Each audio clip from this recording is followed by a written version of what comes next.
galit sa nagbabato. Ito yung pagdating niya doon sa binyo. Ayan. Dami tao. Grabe. Sinaw kay kong ulo. Oh?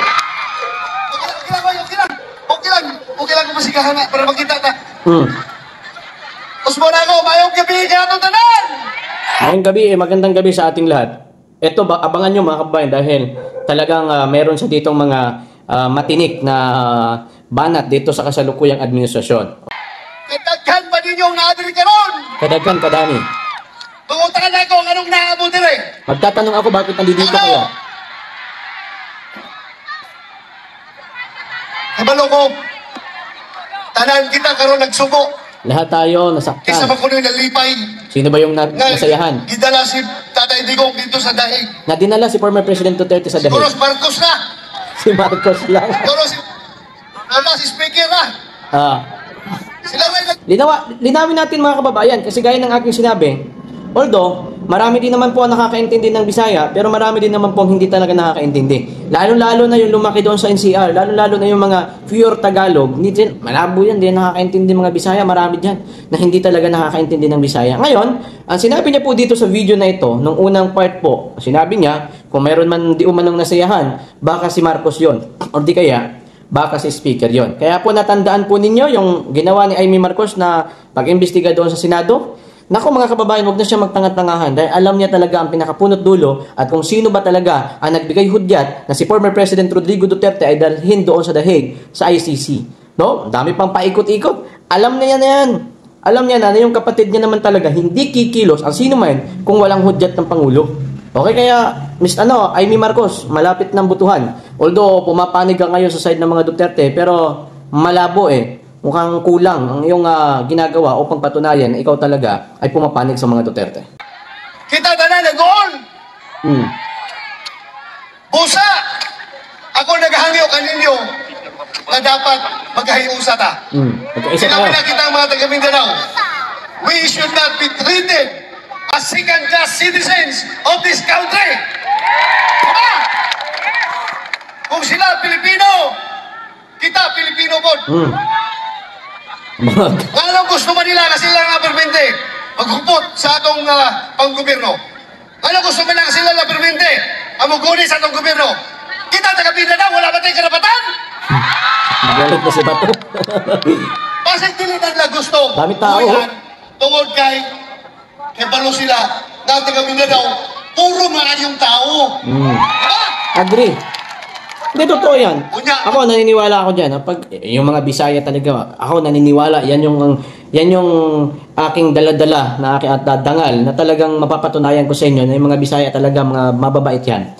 Talagang mapagbigay, mababait, talagang ganun, no? Matulungin, no? Ganun ang mga Bisaya. Yan ang isa sa ipinagmamalaki ko bilang ako po ay talagang Bisaya, no? So, ganun mga kababayan. Tuloy natin. Kunyara ko pa dahil sa kuyaw-yaw na rin. Dami tao. Ayaw sa katahuran. Ayaw ang katahuran. Of course, sa anong pinalagang mayor. Pinalagang mayor, butan kayo, batan-on, o tugihan, o dato pa kayong future sa iyahan na karir sa politika. Ang atong pinalangga na si Mayor Jose Paulo Evangelista. Ang gabi, Mayor. Kauban po na ito, ang mga board members, sila board members, Krista Pinyol, Joseph Evangelista. Alam niyo, itong nabanggit niya, na si Pinyol, magaling ito at saka talagang totoo ito na talagang simula noon, sumusuporta ito kay dating Pangulong Rodrigo Duterte. Sa mga taga-Kidapawan, suportahan po natin yung tumatakbo na yan, dyan po sa, sa Kidapawan City. Joseph Evangelista, akong giling barkada, kanyan to pa. Kapatano ka ba, may? Toto Calibara, Vice Governor Efren Pinyol, Dami pa. at atong incoming Governor, former Secretary of Agriculture, former Mindat Chairman, former Governor Emmanuel Manny Pinyol. Pinyol. Kita nyo kabayan, no? Wait lang yung part po na yan, yun yung nasa harapan ng stage. So, yung nabidyohan ko kasi, yung harap lang, yung sa likod, although ang dami ng tao, ang hirap na nga, talagang, ang lapad yan Nabanggit ko na rin nung nakaraan sa vlog ko, na bali parang yung nangyari dyan, parang nangyari din nung nakaraan doon sa INC na talagang, alam mo yun, yung kalsada talagang ang puno ng tao. Ganyan yung nangyari dyan noon sa Kidapawan. Nagulat nga ako eh. Kasi siyempre, alam natin, province na, support pa ng Mindanao, pero grabe, naglabasan sila to support former President Rodrigo Duterte. Yung pagpunta namin dyan sa Kidapawan. Ato mga ikawing councilors. Dali lang ha? Dami oh. Sino ko nakalimutan? Bumabaha sa tao, grabe. Ikawing city councilors of Kidapawan. Galing Lonsaga. Si Oh? Boboy Palmones. Si Mike Ablan. Jason Sibo. O kiligyon, ako gining amigo. Abangan niyo yung mga banat niya. Trail sa Kabukiran. Magmotor may si Pipoy Dison. Bumabati pa siya dito eh. Nelson Catamco. Peter Salak. Morgan Milodias. Excited ako sa banat. Arnold Sumbiling. Kaubang mo na to si Vice Mayor Melvin Grabe, Lamata. kabayan yung tao, kabayan, no? Yung bumabaha. Hanggang ang haba niyan, kabayan. Ang haba niyan. Sobrang haba ng kalsada na yan. Tapos, gaya nga ng sinabi ko, nung pagdating namin doon, sinirado kasi. Ang layo ng naparkingan namin. Pero, ganyan pala talagang expected at na tao pala talaga ang darating. Kaya pala sinirado ang napakalaking bahagi. Vice Mayor Pug Sakdalan. Kaubang mo na to ang mga mayor sa mga silingan na to, mga lungsod. Si Mayor Susi Sakdalan sa Alamada. Akong kumpare, Lito Pinyol sa Blang. Janjan Roquero. Eper Dinulan. Sa atong Yung mga nabanggit na support namin, mga Kidapawan, ha? ayaw mo pang lood kung nakalimutan ako. Pasensya rin yun. Kay Maura rin hatag ko listahan. Sa atong tanan ng mga taga Kidapawan o mga silingan ng mga lungsod nga niya karon maayong gabi. Yan, mabanat na yan.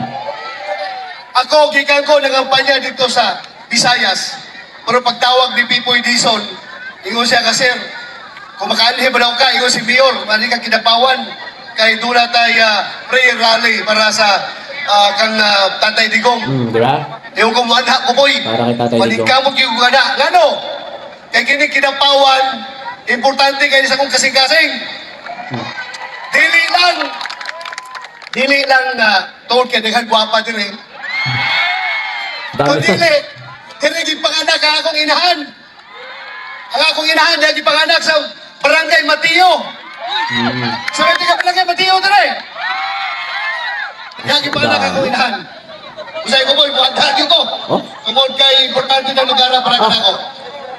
Mga higala ko, mga kaigsuunan. Daming tao, grabe. Nakita pa siguro ninyo ang paghitabo karon. Nganong kamo nasakitan sa mga paghitabo? Ba't kayo nasaktan? Nganong nahimo kaning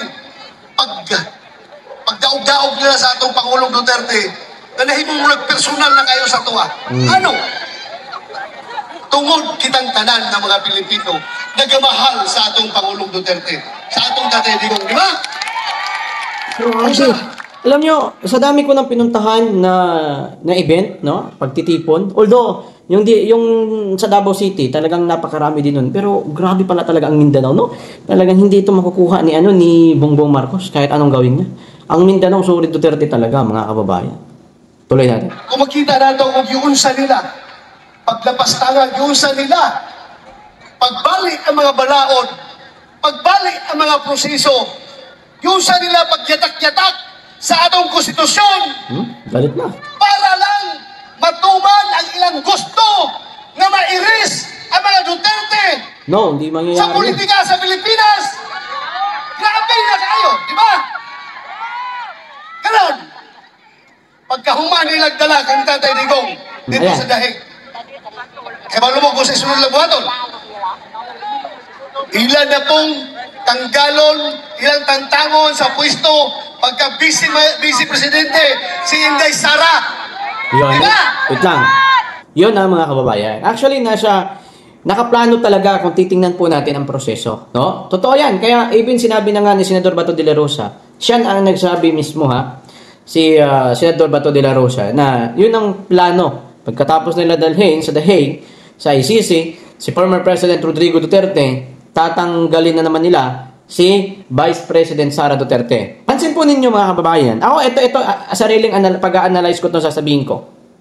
Pansin po ninyo, bago po dinala si former President Rodrigo Duterte sa The Hague, ang nangyari, in-impeach muna nila si Vice President Sara Duterte sa Congress, sa the House of Representatives. Tapos, napansin din po ba ninyo, ito po yung akin lamang pag-aanalisa, napansin din po ba ninyo na nabanggit po ni Vice President Sara Duterte na si dating Pangulong Rodrigo Duterte ay isa sa kanyang magiging team, isa sa maging lawyer ni Vice President Sara Duterte pagdating po sa impeachment trial, ditong pagbalik po ng Senado doon po sa diba? Napansin po ninyo mga kababayan? So siguro hindi ko alam kung tatakot ba sila na kumbaga isa si Pangulong Duterte. Ito question ko po ito sa magiging team ni Vice President Sara Duterte pag balik po ng session po ng Senado. Natatakot ba sila? Okay, question mark po yan ha. Okay, tuloy natin ang sinasabi ni Bato de la Rosa. Karon, pagbalik na mo karon sa Senado, kung makadaog magaling ko, udaog ka ako! Ano?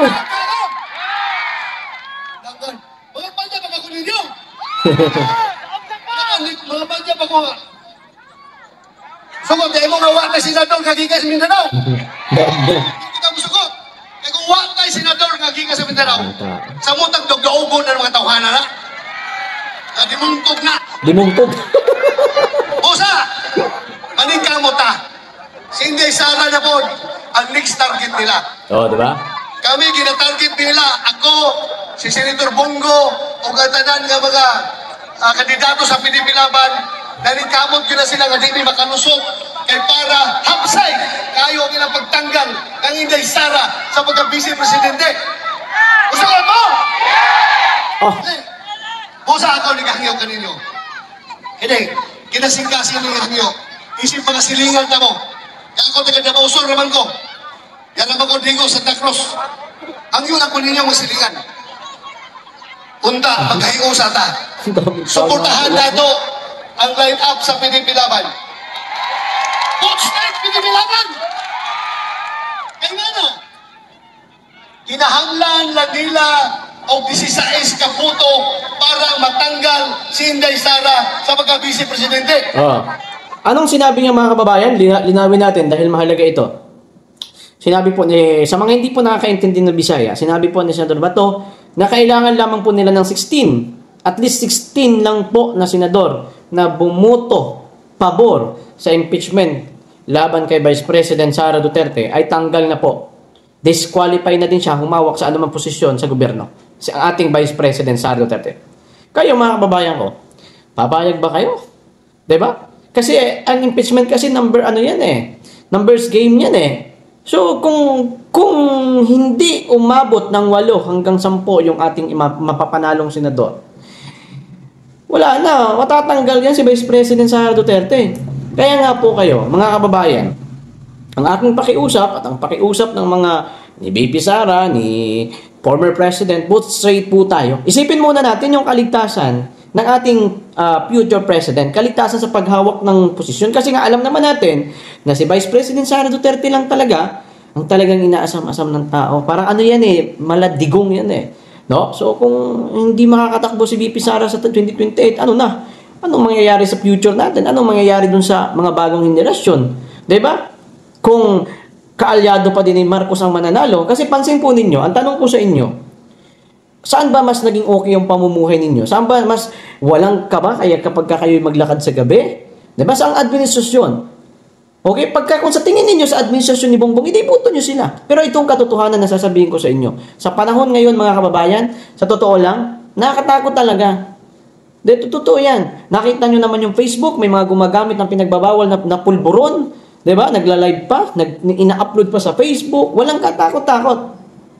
Unlike panahon po ni Digong, ang daming sumuko noon. Alam niyo ba panahon ni former President Duterte? Yun yung nangyayari mga kababayan na talagang halos puno yung kulungan. Kasi nga po, napakarami talagang sumuko. Napakarami nagbago ng buhay. Napakarami na iniwan yung paggagamit ng pulburon dahil po kay Pangulong Duterte. Tingnan niyo sa Facebook, diba? At this time, marami nagpo-post. Salamat kay former President Duterte. Kung hindi dahil sa kanya, kampanya against the illegal na pulburon, hindi ako nagbago. Marami kasi talagang natakot mga kababayan. So, Hindi ka matatakot maglakad ng gabi hindi ka matatakot kasi panahon ni Pangulong Duterte takot sila eh. Tumatago sila kasi alam nila kung ano ang pagkalalagyan nila kapag ka sila'y nahuli. Snatcher, wala yan. Tago yan lahat. Kaya nga sa Davao City, pagka ako ay naglalakad-lakad, sabi ko nga, nagbablog pa ako tinataas ko yung camera ko. Talagang, nung nakaraan ng gabi, naggala ako sa Davao, and ginala ko yung paikot-ikot gabing-gabi na, mag-alas 9 na nun. Tapos, ginaganon-ganon ko pa yung cellphone ko. Sabi ko, pagka inisnatch tong cellphone ko, talagang baka mabawasan yung porsyento na yung aking paniniwala sa mga Duterte na takot-takot ang mga magnanakaw sa Davao City. Totoo talaga. Walang nangyari mga kababayan. This oras ng gabi, nagbablog ka, lalakad ka sa mga madidilim na lugar. Wala talagang nagtangka. So kung sa mga Manila, delicate ka talaga. No? So ganun yung mga tao sa Davao City mga kababayan. By the way, tuloy natin. Ang Senador 24, kung makakuha sila 2/3 vote of the Senate, which is 16 votes, tanggal na si Sara. Wala na. So, para dili na makuha ang 16 na boto, kinahanglan kita dunay siyang na dili mo boto.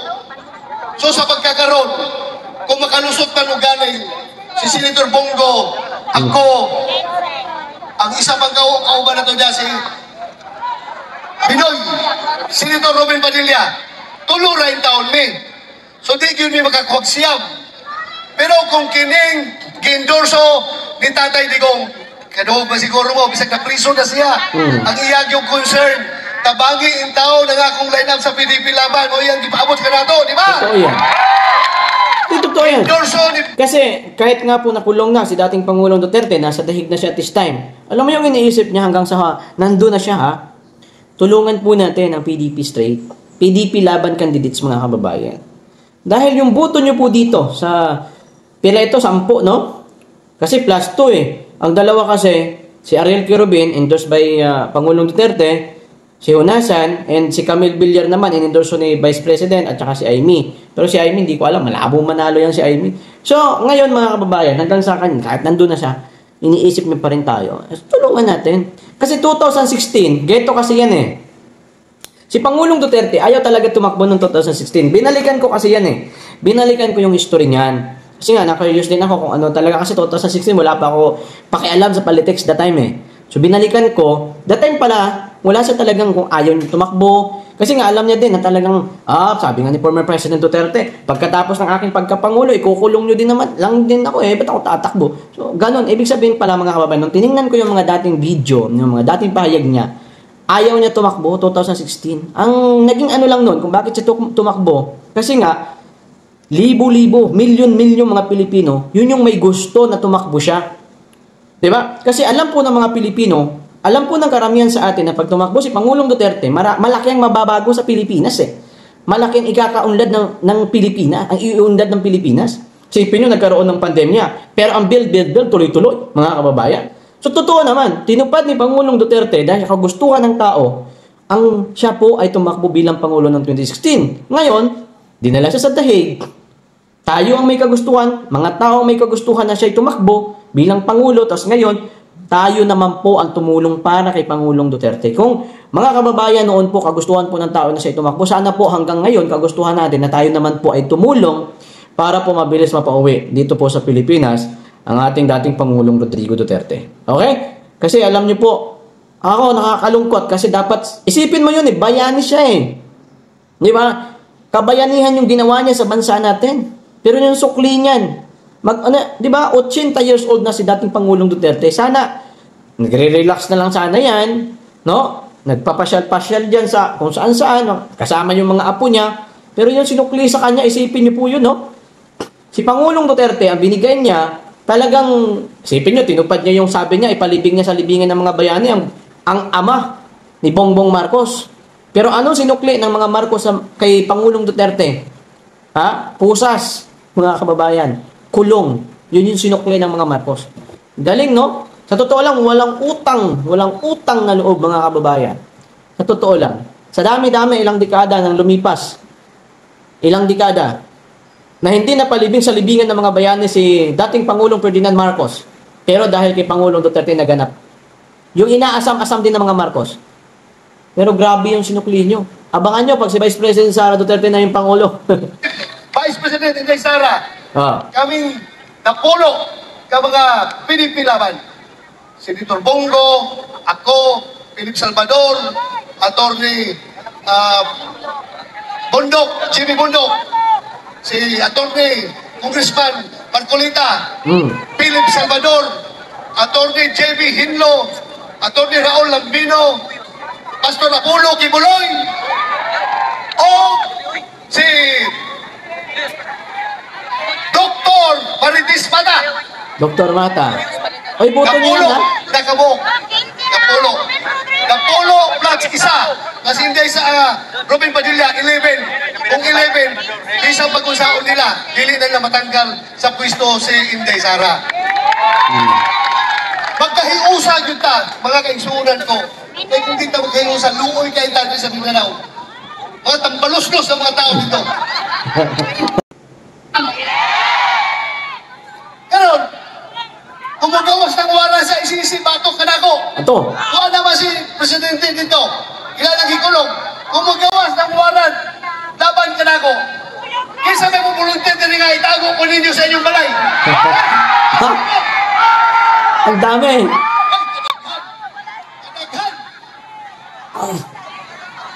Musa, pagbantay mo. Ang nanay waran, magbalin-balhin ko sa inyong balay. Dito ko kinabawal ng tago. Kita mo sa okay, wala mo ginatong i-recognize ng jurisdiction sa ICC. Wala mo yung kinsakusaw na ito, dili naman kami bro. Nga nung nahimo nila ito kay Pangulong Duterte? Daming tao. Ano?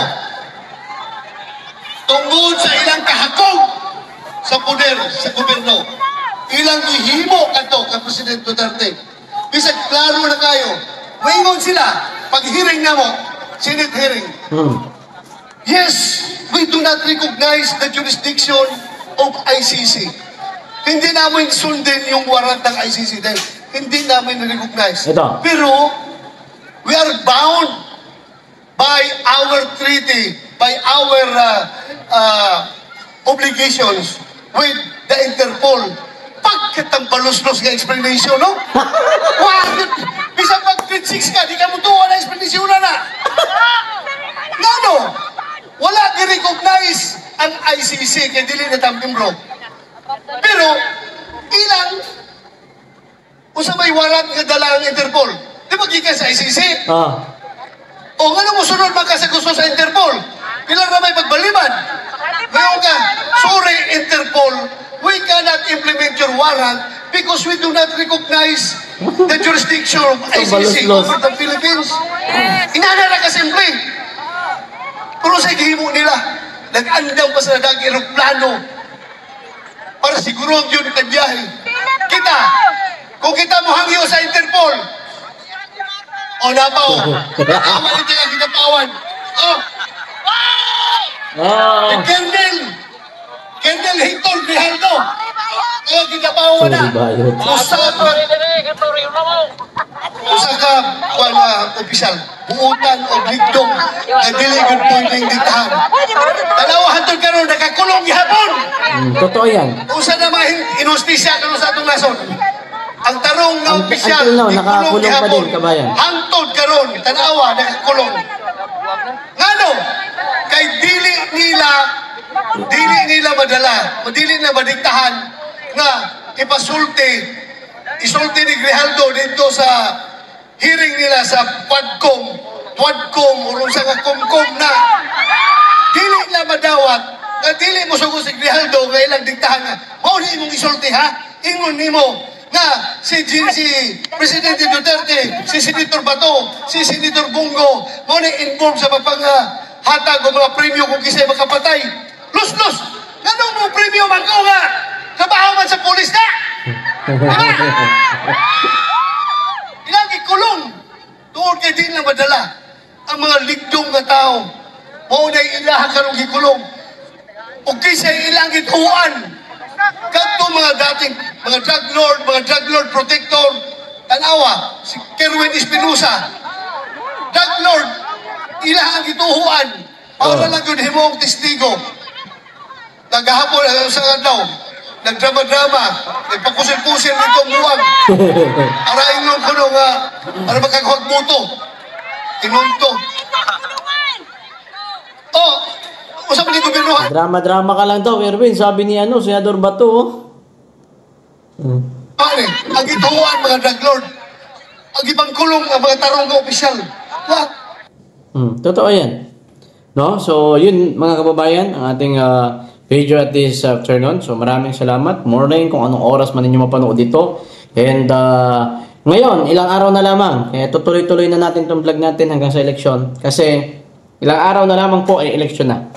So, pumili ng karapat-dapat at ang boto nyo ngayon para sa inang bayan at syempre, para din sa ating pinakamamahal na Vice President Sara Duterte. Kasi, kung bumuto po tayo ng straight mga kababayan, maisisave po natin ang ating Vice President Sara Duterte diyan po sa kanyang kakaharapin na impeachment trial doon po sa Senado. So, yun po. Iboto po natin PDP straight mga kababayan at yung endorse po, bahala kayo sa apat kasi apat yung yung in-endorso ng dalawa ng mag-ama kay VP Sara once again, si Camel and Amy Marcos and kay Pangulong Duterte naman, si Kerwin and Honasan. Yan po yung mga endorse po nila. Pero unahin muna natin yung 10 na under the PDP laban mga kababayan. So, kita-kita tayo sa next video and once again, maraming salamat.